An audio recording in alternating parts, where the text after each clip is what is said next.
My silhouette watched quietly as the storm rolled in, but truly my mind was far away.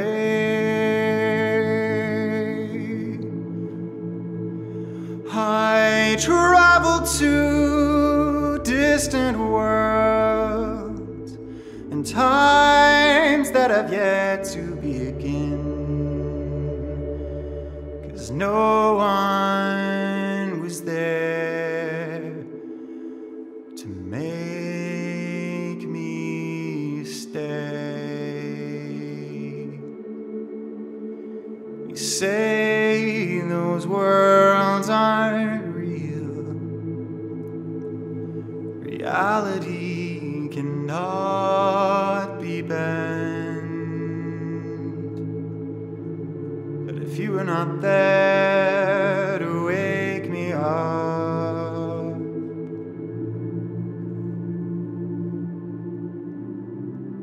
then that is where I went.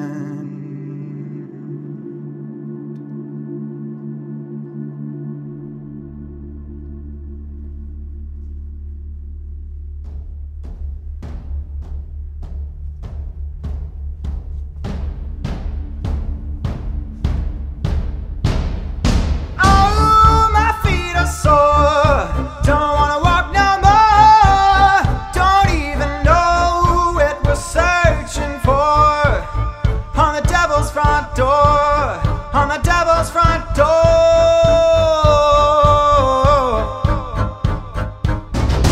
Come on boys, we're done. This fool's errand's had its run. Leave the captain behind, he's had his fun. Just leave him his gun. Just leave him his gun.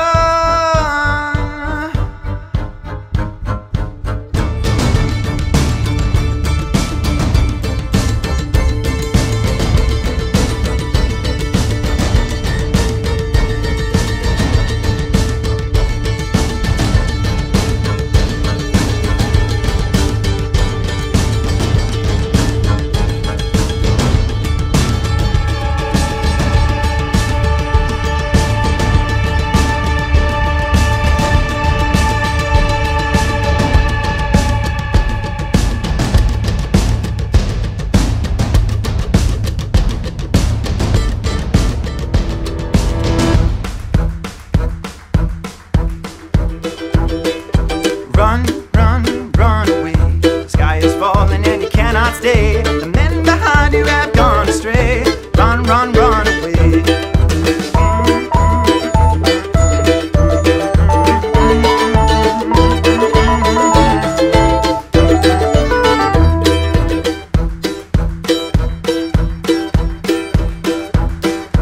Walk, walk if you can't run.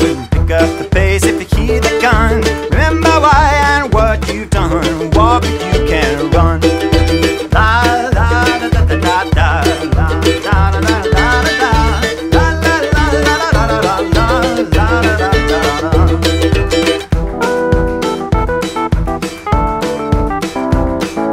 Crawl, crawl if you can walk. Beware the thorns and the crumbled rocks. Push through the heat and the roadblocks. Crawl if you can walk. La la la da da da da. La la la la la la. La la la la la la la la la la la.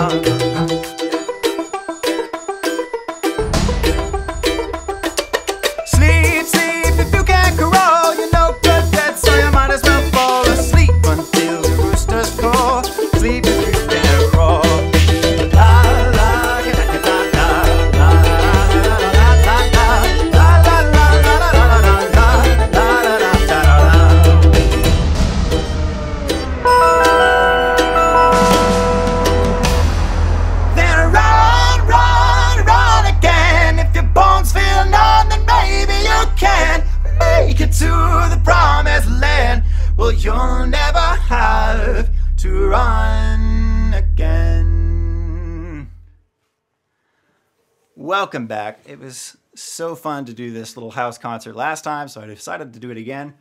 And I just wanted to do even more music, a little less chit-chat. And as a matter of fact, I think I hear more music fading in. That ukulele happens to be Tulsa's shining star, Annie Ellicott, who's gonna play you a song she co-wrote with a mutual friend of ours, Mark Sutherland. This is called Port of Catoosa.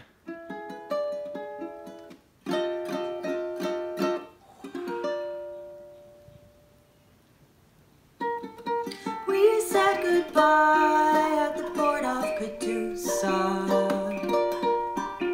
No eyes were dry as she sailed away. My dreamboat and I left the port of Catoosa. Ships in the night sailed the same way, heading to sea by a blue winding skyway. The wind at my back, but my sails stowed away. Soon we will be in an infinite skyway. A junk and a guy, a boy and his babe, in the shimmering moontide, where the shore meets the sound.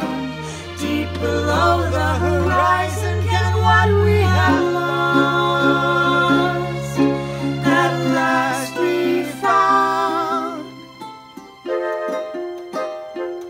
Da, da, da, da, da.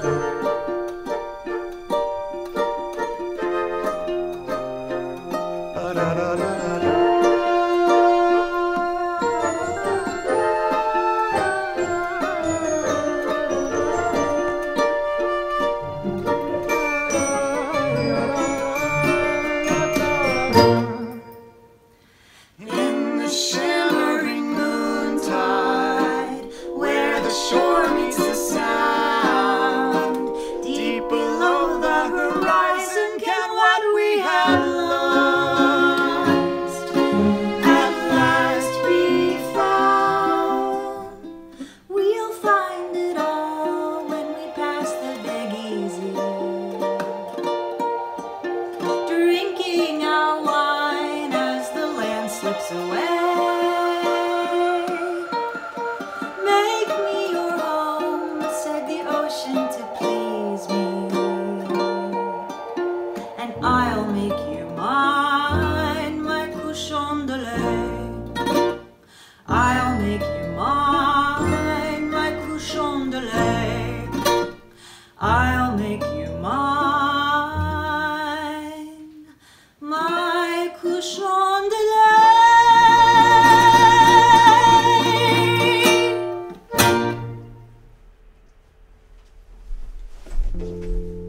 Thank you, Annie. Yeah, let's mute right there and watch me talk, thinking that this is going to make it into the final cut, because while I do speak very highly of her, I don't speak high enough. Listen, Annie is an incredible musician, a fantastic friend, and an inspiring person to be around and to work with. And even though this is a one-take video and I'm trying to transition to the next section, I think it's important that I really, really say that. Here, look. Speaking of S.C. King, see, like, I'm already like trying to move into the lo-fi improv section, which S.C. King did last time. And yes, we've collaborated with him before, but yeah, this is basically just a forced transition. Anyway, Annie, thank you so much. This was a blast. I regret to inform the listener that this segment will not be voiced by a special guest this time. Just mine. I wanted to talk about something in like a vlog or some sort of format like that, and I was having a tough time figuring out how I would represent it visually, so I'm pretty much chickening out and using this audio segment as an excuse not to have to. But recently I really took up meditation. started taking it seriously, and I think of it like peeking under the hood. You know, your brain is this engine that runs everything, and we have so many warning lights on all the time. And certain people will just medicate, you know, this is for this orange warning light over here. And this one is for this warning light over here. And some of them are really basic. There's, you know, you're on E, and maybe you figured out, you know, what fills you up. But I've been doing a lot more reflection lately. I had a lot of trouble focusing in school, and I still see the effects of that. When I was young, I took medication for it, and I didn't take it every day. And the people close to me knew when I took it and when I didn't. I would be a little more focused, but there was some sort of magical spark that was kind of gone from my personality. According to them, that's, you know, I'm not calling my high school personality a magical spark by any means. Just that goofy, creative, carefree part of me.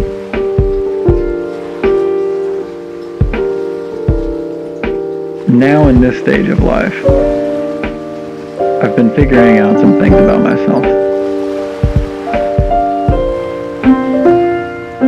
Meditation, self-reflection, therapy, the things it takes to understand how the engine works, what kind of things make a difference, and why we respond the way we do to certain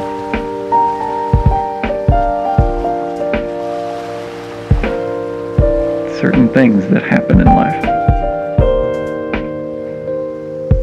Well, I've been looking at what makes up my personality, and there's this bit of a duality I'm talking about with my therapist. There's a part of me that has no ability to focus on anything. Just needs stimulation constantly, whether it's a YouTube video, you know, satiating some curiosity, or if it's pacing around and using my very overactive imagination to get a sense of something that is possible without actually taking any steps to get there.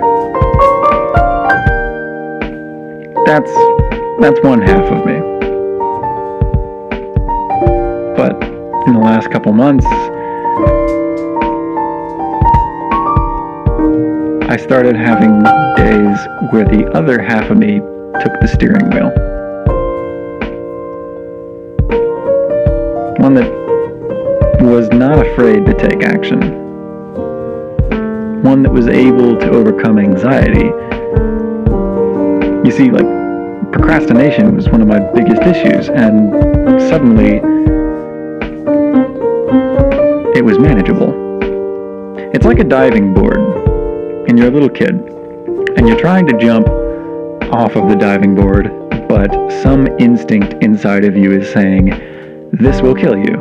Some biological thing in your brain that you know is wrong. You know the water's not going to hurt you. You can swim, but for some reason you're having a tough time jumping off that diving board. You step back a few steps and you run towards the edge of the diving board, and you hear in your brain this little voice that's like, nope, not doing it. And your feet stick and you don't jump. You don't want to be the kid not jumping. You don't want to be the kid that everybody's looking at going like, why is he not just doing this?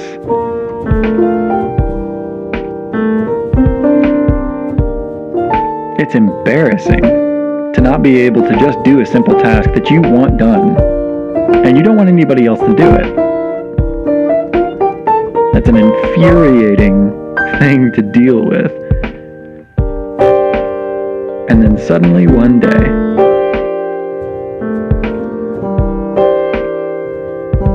as someone recently told me, just don't think about it. Overthinking is from that same part of me that has all the gears turning at once.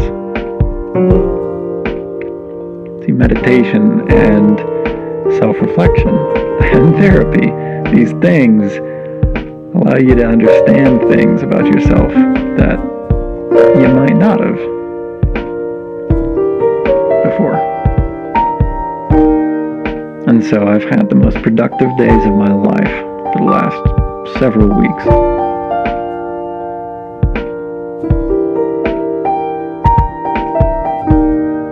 Now, this part of me that has the ability to jump off the diving board, no problem. Wake up, drink a glass of water, do some push-ups, do a to-do list, meditate, knock out the list, and come up with another list. That version of me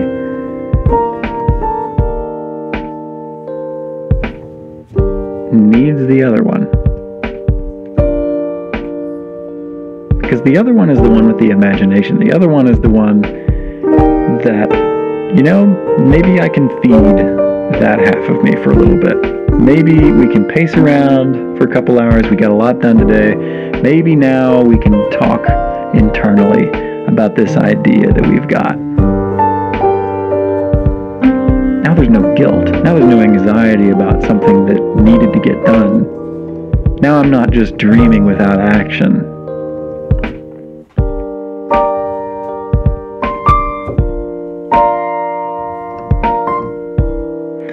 I'm learning that it is a balance between those two characters. But today,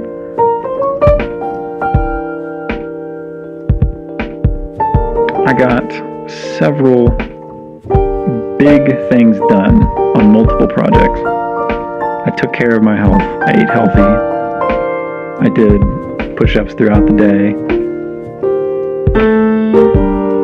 And I maintained my relationships. I feel confident that I'm pushing myself towards a very fulfilling life.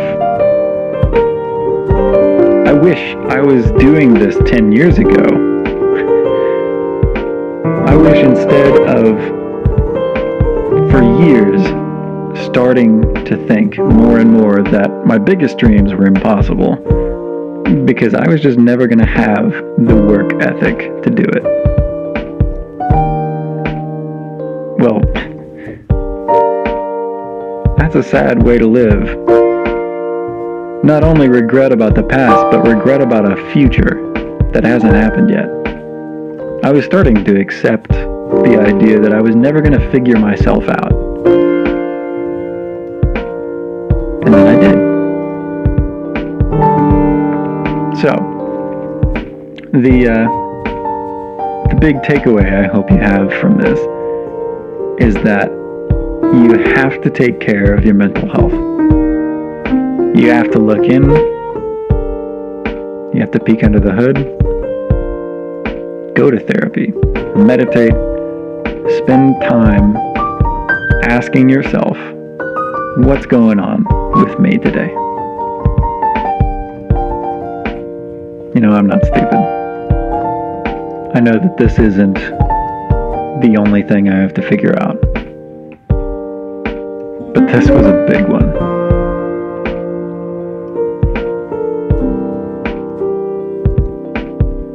And I have been preaching this to my friends like an annoying amount. Look after yourself. Because it's never too late.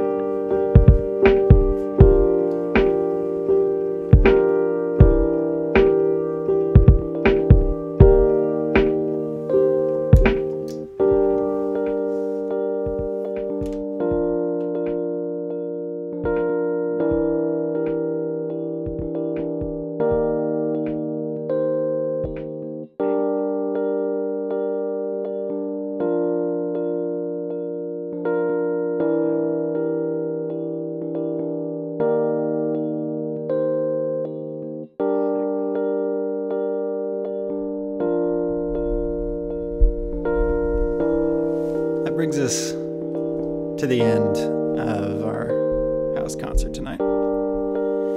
I hope you enjoyed, and I hope it helped you take a load off and just relax. Go out there, stay safe, listen to good music. And if you like this, and I do another one, then come, won't you?